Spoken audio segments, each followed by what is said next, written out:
Good morning everyone, welcome back to the channel. आज हम यहाँ पर 17 अक्टूबर के करंट अफेयर देखेंगे और उसके साथ में कुछ चीज़ें हम रिवाइज़ करने वाले हैं जो कि यहाँ भी मेंशन की गई हैं। चलिए स्टार्ट करते हैं। पहले हम आंध्र एसआई मेंस के कुछ क्वेश्चन देखते हैं, क्योंकि अब शॉर्ट न्यूज़ की जगह PYQs हम देख रहे हैं आजकल, जो कि इम्पॉर्टेंट भी है एग्ज़ाम्स के नज़रिए से। तो आंध्र एसआई मेंस में कुछ क्वेश्चन पूछे गए थे, जैसे कि पहला है the elephant whisperers one 95th academy awards in the category of, किस कैटेगरी में ये जीता? The elephant whisperers. तो हम सबको पता है डॉक्यूमेंट्री शॉर्ट फिल्म की कैटेगरी में भारत की तरफ से ये डॉक्यूमेंट्री जीती थी, ठीक है। और बेस्ट सॉन्ग के लिए तो हमें पता ही है RRR का नाटू नाटू, वो भी ऑस्कर्स में अवार्ड जीता। नेक्स्ट क्वेश्चन है global multi dimensional poverty index 2023 released by. Index हमने कल ही कवर किया है, उसमें भी हमने कई सारे क्वेश्चंस देखे थे। तो ये जो इंडेक्स है किसके द्वारा ये रिलीज़ किया जाता है? UNDP के द्वारा। UNDP और ऑक्सफोर्ड पॉवर्टी इनिशिएटिव करके एक ऑर्गेनाइजेशन है, इन दोनों के द्वारा मिलकर इसे रिलीज़ किया जाता है। नेक्स्ट क्वेश्चन है the PM Shri Narendra Modi inaugurated the programme commemoration of 50 years of Project Tiger. तो बेसिकली क्वेश्चन है कि कहाँ से इसको इनॉग्रेट किया गया था, तो इसका आंसर है मैसूरू। नेक्स्ट क्वेश्चन है the Indians elected for advisory committee of COP28 presidency are. कौन से इंडियन है जो कि एडवाइजरी कमेटी में COP28 की प्रेसिडेंसी के लिए इसमें चुने गए हैं? तो ये थे मुकेश अंबानी। और नेक्स्ट है एक्सपेंड पापा regarding Aditya L1 mission of ISRO. Aditya L1 mission हमने पूरा डिटेल में देखा था ना, 7 पेलोड्स को जिसमें भेजा गया है। तो उसमें हमने बात की थी पापा की। पापा मतलब क्या है? Plasma analyser package for Aditya, ये इसकी फुल फॉर्म है जो कि पूछा गया था इस एग्ज़ाम में, ठीक है। तो यहाँ पर आंसर्स भी मेंशन किए गए हैं, आराम से आप इसको पढ़ सकते हैं। और अब शुरुआत करते हैं आज के क्वेश्चंस की। When is world food day celebrated every year? इस दिन को हर साल 16 अक्टूबर को सेलिब्रेट किया जाता है। तो ऑप्शन बी करेक्ट होगा। थीम इस बार की है water is life, water is food, leave no one behind. और नवंबर 1979 में पहली बार इस दिन को मनाने के लिए प्रपोजल रखा गया था। यहाँ पर अक्टूबर के इंपॉर्टेंट डेज देख लेते हैं। तो 16 अक्टूबर को होता है वर्ल्ड एनेस्थीसिया डे, 15 अक्टूबर को वर्ल्ड स्टूडेंट डे। थीम इस बार की क्या है? Fail stands for first attempt in learning. 15 अक्टूबर को ही international day of rural women होता है। फिर 8 अक्टूबर होता है इंडियन एयरफोर्स डे, 7 अक्टूबर को कॉटन डे, 6 अक्टूबर को वर्ल्ड सेरेब्रल पाल्सी डे, 5 अक्टूबर को है नेशनल डॉल्फिन डे, 5 अक्टूबर को ही वर्ल्ड टीचर्स डे भी है, 4 October world animal day. Theme है इसकी ग्रेट और स्मॉल लव देम ऑल। और 2 अक्टूबर को गांधी जयंती और लाल बहादुर शास्त्री जयंती और international day of non violence होता है। अगला क्वेश्चन है what is the mascot for the hockey women's Asian champions trophy 2023? इसके लिए मैस्कॉट रखा गया है जूही। ऑप्शन ए करेक्ट है। झारखंड में इसका ये जो मैस्कॉट है अनवील किया गया है झारखंड के CM हेमंत सोरेन के द्वारा।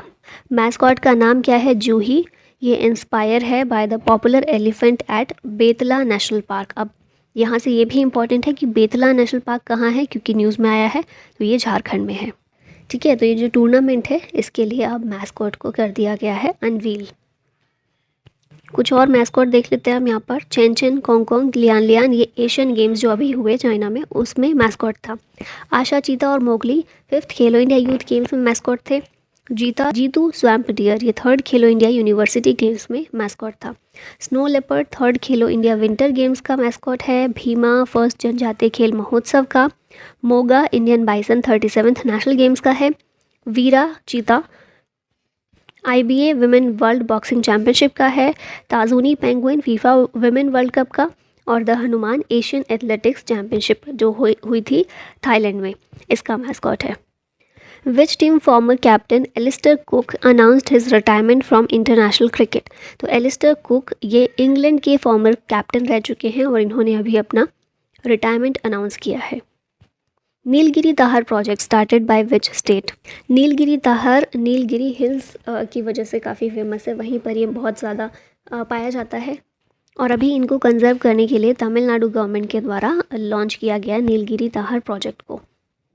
और ये तमिलनाडु का स्टेट एनिमल भी है, ये भी याद रखिएगा। और अक्टूबर 7 इसको सेलिब्रेट किया जाता है नीलगिरी ताहर डे के रूप में।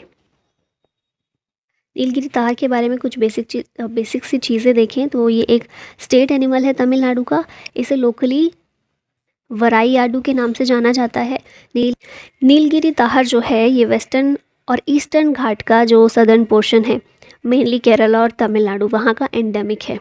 मेनली नीलगिरी हिल्स पर पाया जाता है। IUCN रेड लिस्ट में इंडेंजर्ड की कैटेगरी में इसको शामिल किया गया है और इसको कुछ थ्रेट्स के चलते इसे हमारा जो wild life protection act of 1972 है, इसके शेड्यूल 1 में शामिल किया गया है। इसमें प्रोटेक्टेड एनिमल का दर्जा इसको दिया गया है। तमिलनाडु में नेशनल पार्क कौन कौन से हैं? गिंडी नेशनल पार्क है, मुदुमलाई, मुकुर्ती, इंदिरा गांधी नेशनल पार्क जिसे अन्नामलाई भी कहते हैं, और gulf of Mannar marine national park, ये सारे तमिलनाडु में हैं।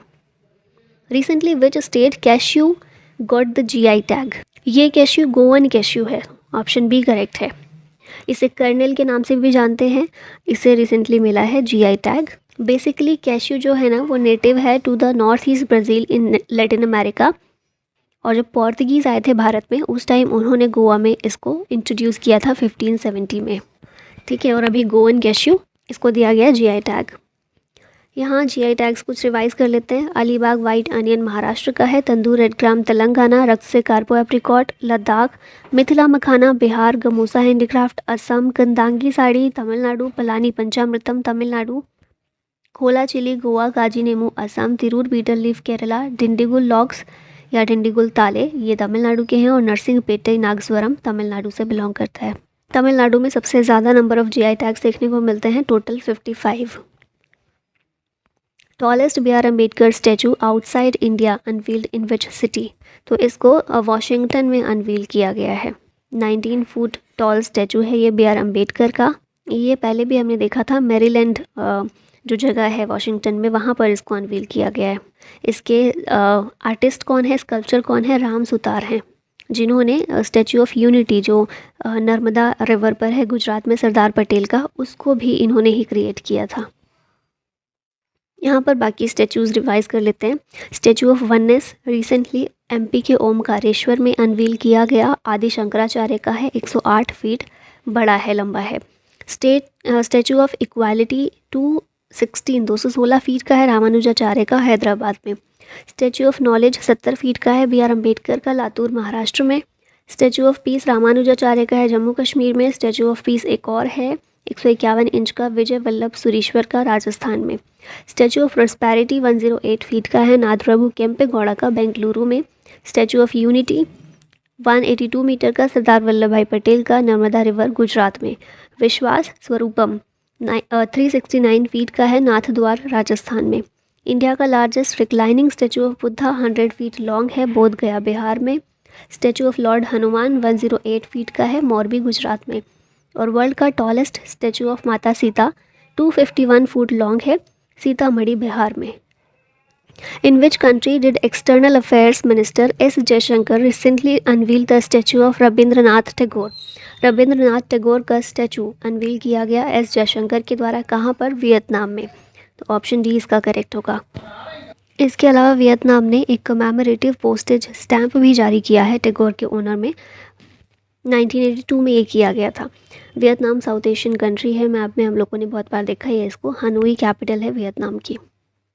Recently MS Gill passed away, who was farmer? ये एक फॉर्मर क्या थे? चीफ इलेक्शन कमिश्नर थे, ऑप्शन सी करेक्ट है यहाँ पर। पूरा नाम इनका MS गिल मनोहर सिंह गिल। 1996 से 2001 तक ये चीफ इलेक्शन कमिश्नर थे, और साथ में ये पहले फॉर्मर CEC बने थे जिन्होंने पॉलिटिक्स ज्वाइन की थी। राज्यसभा से ये मेंबर बने थे कांग्रेस पार्टी की तरफ से। Who has been elected as the newly elected prime minister of New Zealand? तो ये है क्रिस्टोफर लक्सन। ऐसा क्वेश्चन पूछ लेते हैं एग्जाम्स में, तो याद रखिएगा। क्रिस्टोफर लक्सन न्यूजीलैंड के PM हैं। 42nd PM बने हैं न्यूजीलैंड के। क्रिस हिपकिंस थे इनसे पहले, अभी उनकी जगह ये आ गए हैं। अच्छा, इसके अलावा रिसेंटली BPSC 2023 में पूछा गया था ये क्वेश्चन, इससे रिलेटेड। न्यूजीलैंड गवर्नमेंट जो है इसके द्वारा प्लेन लैंग्वेज एक्ट पास किया गया था। अब इसके तहत क्या होगा? इस एक्ट में ये बोला गया था कि जितने भी गवर्नमेंट के काम होंगे, ऑफिशियल वर्क होंगे, उन सब में ऐसी इंग्लिश का इस्तेमाल किया जाएगा जो बहुत ज़्यादा अंडरस्टेबल हो, जो बहुत ज़्यादा अंडरस्टैंडेबल हो। इसीलिए इसका नाम भी है प्लेन लैंग्वेज एक्ट। ठीक है, सिंपल और इजीली अंडरस्टैंडेबल इंग्लिश लैंग्वेज का यूज़ किया जाएगा ऑफिशियल डॉक्यूमेंट्स में और वेबसाइट्स में, ताकि आम लोग भी उसको समझ सकें। जैसे हमारे यहाँ भी ऐसा होता है सुप्रीम कोर्ट के डॉक्यूमेंट्स या गवर्नमेंट के भी कई बार समझने में बहुत ज़्यादा मेहनत उनको लगती है क्योंकि लैंग्वेज बहुत ज़्यादा टफ होती है। तो न्यूजीलैंड के द्वारा इस एक्ट को किया गया था पास कुछ समय पहले। Who has become the first Indian batsman to hit 300 sixes in ODI cricket history? ये है Rohit Sharma, option A correct है। पहले बैट्समैन बने हैं जिन्होंने 306 कंप्लीट किए हैं ODI क्रिकेट हिस्ट्री में। साथ में ये थर्ड बैट्समैन भी बने हैं वर्ल्ड में to hit 300 sixes in the history of ODI cricket. इस लिस्ट में टॉप पर हैं शाहिद अफरीदी, पाकिस्तान के फॉर्मर बैट्समैन। थर्ड नंबर पर इस वाली लिस्ट में है रोहित शर्मा। पर इंडियंस में देखें तो पहले इंडियन हैं। लास्ट में अब क्वेश्चन है आप लोगों के लिए, world cadet chess championship is going to be held in which country? China, Israel, Egypt या फिर अजरबैजान? आंसर बताइएगा कमेंट बॉक्स में। और इसी के साथ वीडियो का होता है end. Thank you so much for watching. जय हिंद।